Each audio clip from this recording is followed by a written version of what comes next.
Samedi 22 avril, Accolade présente Balade au son du K de 19h à minuit avec Eric Kozak, figure emblématique du K, et le groupe Réel de Brigitte Zabarel, orchestre 100% féminin. Artiste invité, Ami des Îles, la troupe d'Accolade et Musique Tambou Martinique. À gagner 2 bons de 100 € sur l'achat de billets d'avion vers les Antilles chez Billets Discount. Samedi 22 avril, Accolade vous donne rendez-vous à la salle des fêtes de Villeneuve-la-Garenne, avenue du 8 mai 1945. Billets en vente sur Bizouk. Renseignements 06 15 06 38 76 ou agiaccolade.com. Encore tout le monde rendez-vous à Villeneuve-la-Garenne le 22 avril. Dans toute la avorté comme maturité. Tout le monde là. Boudoum. Guadeloupe, actualité. Maintenant que la France s'embrase à cause de la réforme des retraites qui a été d'ailleurs définitivement validée aujourd'hui. Les motions de censure de la LIOT et du Rassemblement national ont toutes deux été rejetées. Et bien que l'opposition entende faire recours au Conseil d'État, la partie est pour l'heure gagnée pour le gouvernement. Une victoire qui reste en travers de la gorge de la population qui organise une multitude de manifestations sauvages au moment même où on parle d'ailleurs. À Paris, effectivement, les poubelles ne cessent de brûler depuis le passage en forme de la réforme à coup de 49.3. Il n'y a pas que Paris, vous avez Rennes, vous avez Bordeaux, vous avez Toulouse, vous avez pas mal de villes, effectivement, dans le nord aussi qui sont concernées. Et on verra l'évolution un peu de la situation, on en parlera dans le Focus. Et le journaliste originaire de la Martinique, Olivier Dubois, a été libéré. Il avait été enlevé à Gao, dans le nord du Mali, le 8 avril 2021. Retenu en otage depuis, il pourra enfin retrouver les siens. La France, en tout cas, remercie l'intervention du Niger qui a permis à cet homme de retrouver la liberté. Un restaurant et une animalerie de la rue Schellcher à Pointe-à-Pitre sont partis en fumée. Un défaut d'installation électrique serait à l'origine de cet incendie. Et si l'intervention des sapeurs-pompiers a permis d'éviter la propagation à d'autres locaux avoisinants, vient effectivement se poser la problématique de la vétusté des infrastructures. Regardez. À 7h20, aux environs de 7h20, nous avons reçu un appel donc, au centre de traitement de l'alerte pour un feu à la rue Schellcher à Pointe-à-Pitre. À notre arrivée, donc, on a dû faire face à un important panache de fumée, à un feu très important, en fait, qui se situait au niveau d'un restaurant et également d'une animalerie. Des moyens très importants ont été engagés, pas moins de 4 centres d'incendie et de secours pour une cinquantaine de personnels au moment où je vous parle. Pointe-à-Pitre, non, c'est pas Pointe-à-Pitre qui est une zone compliquée. Ce sont tous les centres urbains qui sont forcément compliqués parce que nous avons des risques de propagation importants. D'ailleurs, grâce à notre action rapide, au moment où je vous parle, bien entendu, je parle toujours de bilan provisoire, j'insiste bien.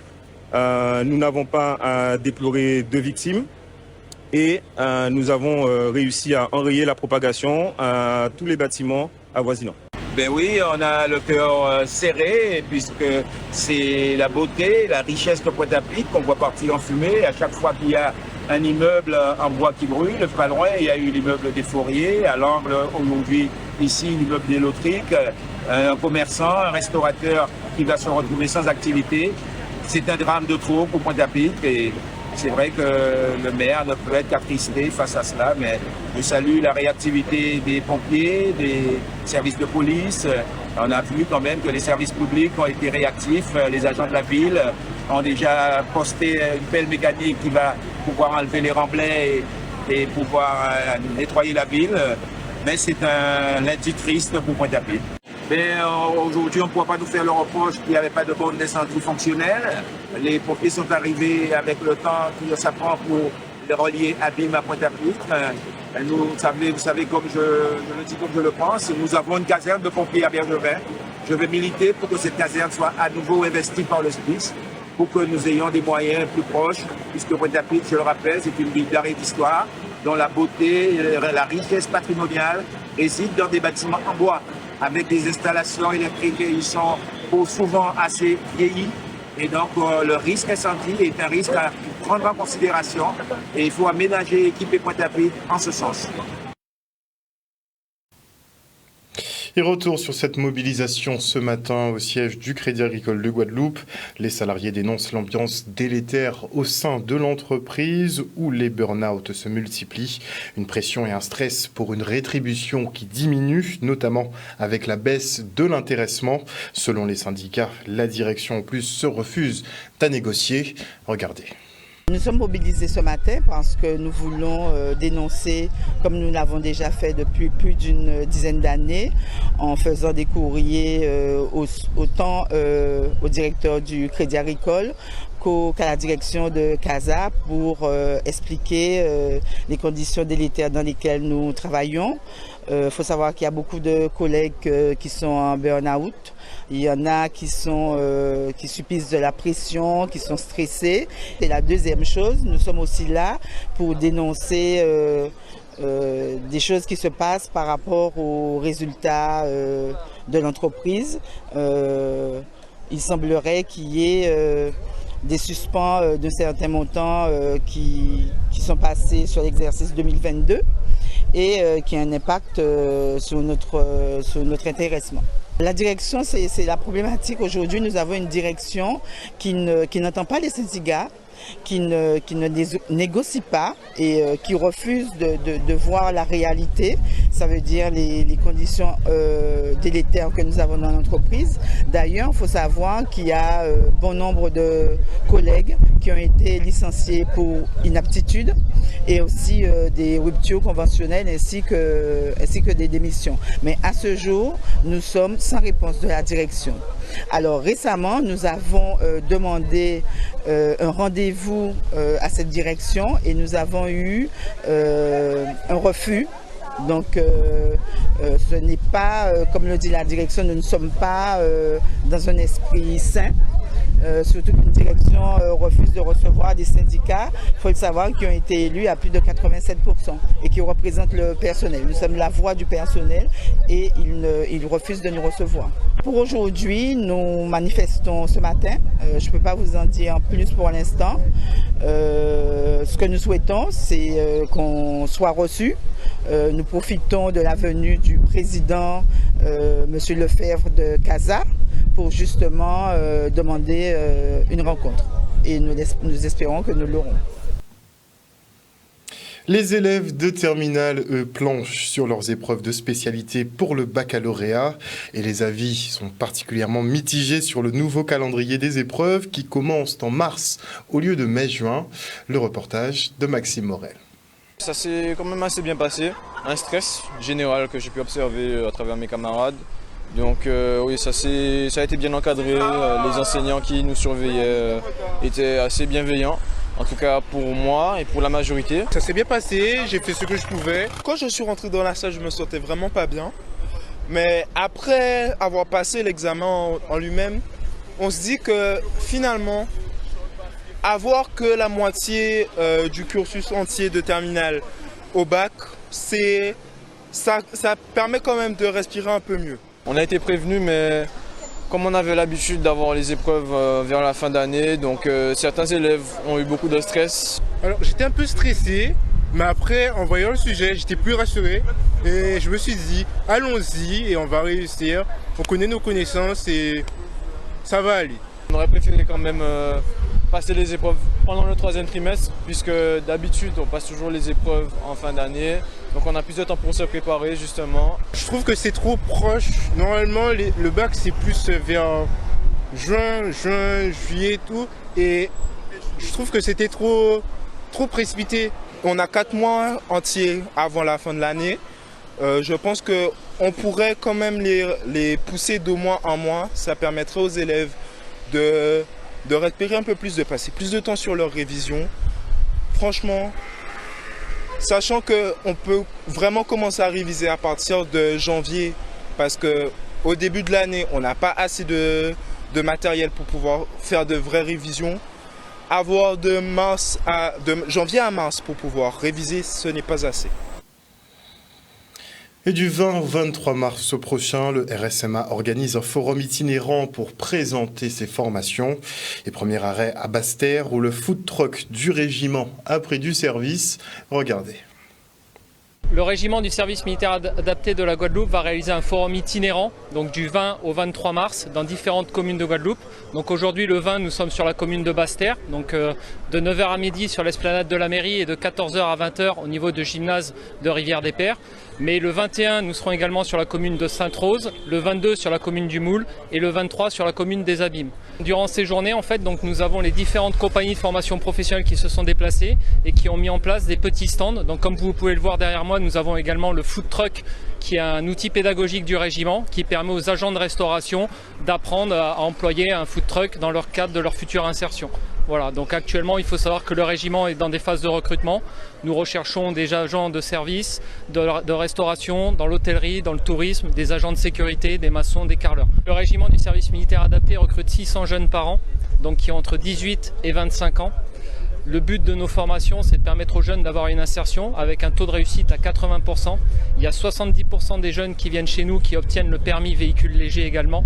Il est important qu'on continue d'exister sur l'ensemble du territoire et que la jeunesse puisse venir directement rencontrer nos cadres et nos jeunes. Parce qu'il faut savoir que durant ces journées, il y a les formateurs qui sont présents, mais on aura également des jeunes qui sont en phase de formation et qui peuvent permettre d'avoir un échange concret pour les gens qui seraient intéressés par une formation au SMA. Et on part pour la remise de prix de la 4e édition du Major en maquet créole. Et nous voyons pile fosse pour Clané Louis qui était tellement content de gagner que de l'eau coulait en zieaille. Regardez ça. Nous, la 4e édition à concours là, ripage en maquet créole, justement, Major en maquet créole. Et nous voulons justement que créole là prend toute place et tout partout. Parce que jeudi jour, nous avons doctorat en créole, nous avons agrégation en créole, nous avons l'école qui apprend petit monde à parler créole.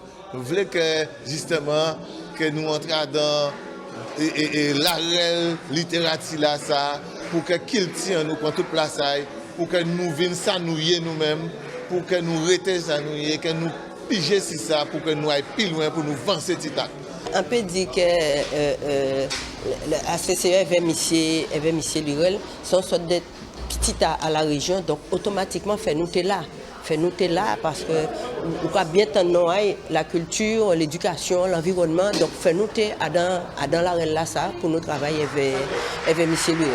Pour bien des autres, mais on pas espérer gagner, mais on te prend courage en moins, on dit on caille marqué, même si on pas gagné, mais au moins on a fait ben aujourd'hui là on vient là, ben on pas connaître si c'était moi qui t'ai mis premier prix là, et pour 10 autres en content même, pas d'avoir c'est un bitin, on pas espérer, mais aujourd'hui là je dis moi c'est moi qui gagné et en content et quand on dit la contentement fait un plaisir, mais c'est un butin qui est positif. C'est la première fois que je marque un texte en créole et ça a vraiment été un challenge, un vrai challenge pour moi parce que c'était vraiment très difficile. Ça m'a pris quand même ça m'a pris beaucoup de temps et c'était vraiment une bonne expérience. Pour moi, créole là, c'est un butin, on peut dire que de génération en génération, on voit que la vie est plus belle. Pas d'avoir, on a un lot camarade en moi qui t'a participé à un concours la salle l'année passée. Et on dit moi, bitin la belle et yo dit moi, est-ce peut participer. Et après, moi Geneviève, professeur créole en moi, il parlait nous de ça et arrivé à participer. Et créole, c'est une belle langue. Franchement, c'est une belle langue. Faut pas nous laisser pour nous prendre en français. Parce que avec créole là, nous avons l'eau côté. Et moi, on va continuer de travailler en moi, on va continuer à apprendre créole et on va continuer à marquer créole. Et retour maintenant sur cet hommage à Nusere Kalala Omotunde dans les jardins de l'archipel à Basse-Terre.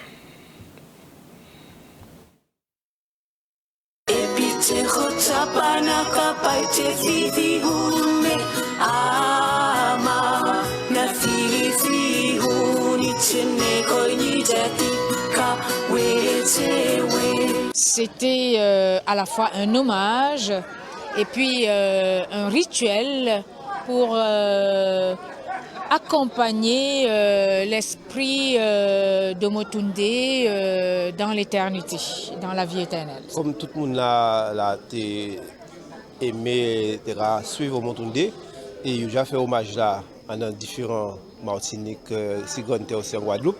Alors on a décidé de faire à Bastet, il ne peut jamais faire à Bastet. Alors l'organisation a décidé de ne pas faire ici Bastet. Voilà. Et moi, participation dans l'organisation là, et c'est moi qui fais quoi en classe. Et voilà, nous avons tout bien passé et nous bien contents. Le professeur Motoundé était un kamit, voilà. Et donc, après son retournement, comme on dit, c'est-à-dire sa transition, il faut donc accompagner son esprit en vibration et en énergie dans les plus hautes sphères de l'élévation spirituelle. Voilà, c'est ce qui a été fait ce soir, magnifiquement.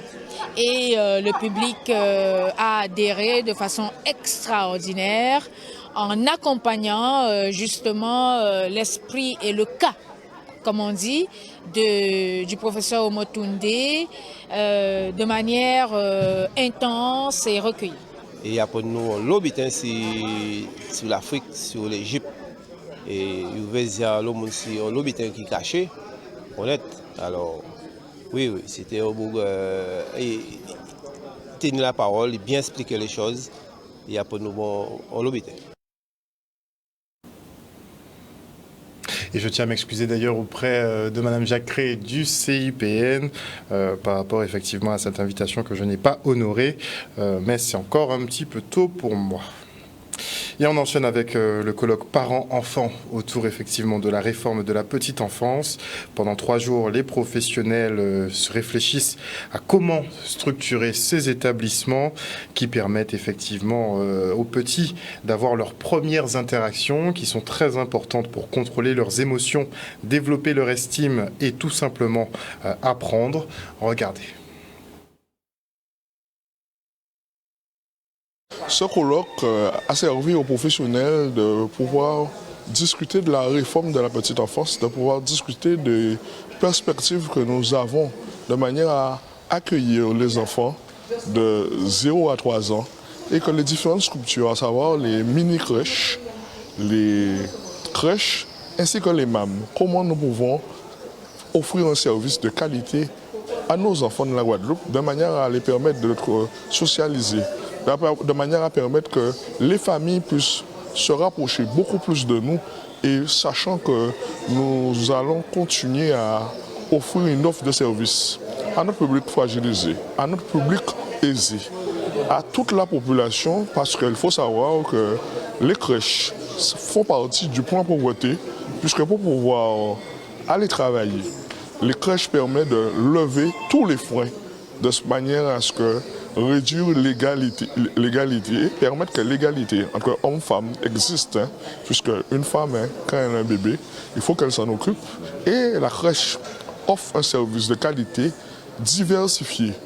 On doit pouvoir comprendre les sollicitations de l'enfant, comprendre tous ses besoins et pouvoir répondre positivement à ses besoins. Alors ces besoins, répondre positivement à ces besoins, c'est très important parce que c'est ces différentes réponses qu'on va lui apporter qui va permettre sa structuration, contrôler ses émotions, mais aussi en même temps développer son cerveau. Et ça, on l'oublie trop, c'est le développement, les interrelations qu'il va créer avec la crèche, avec les autres enfants, qui va lui permettre de développer son cerveau. C'est très important parce que c'est ça qui va lui permettre ultérieurement de contrôler ses émotions, se développer, développer l'estime de soi, mais aussi faire les différents apprentissages. Eh bien, les bébés, c'est vrai que c'est difficile pour eux de s'exprimer, ils ont besoin de communiquer et bien souvent c'est compliqué et donc ils vont passer par le mime ou par un petit langage, on va dire. Alors là, on va parler de langage des signes et pas langue des signes. C'est vraiment, ils vont apprendre à montrer, à mimer, à pointer du doigt.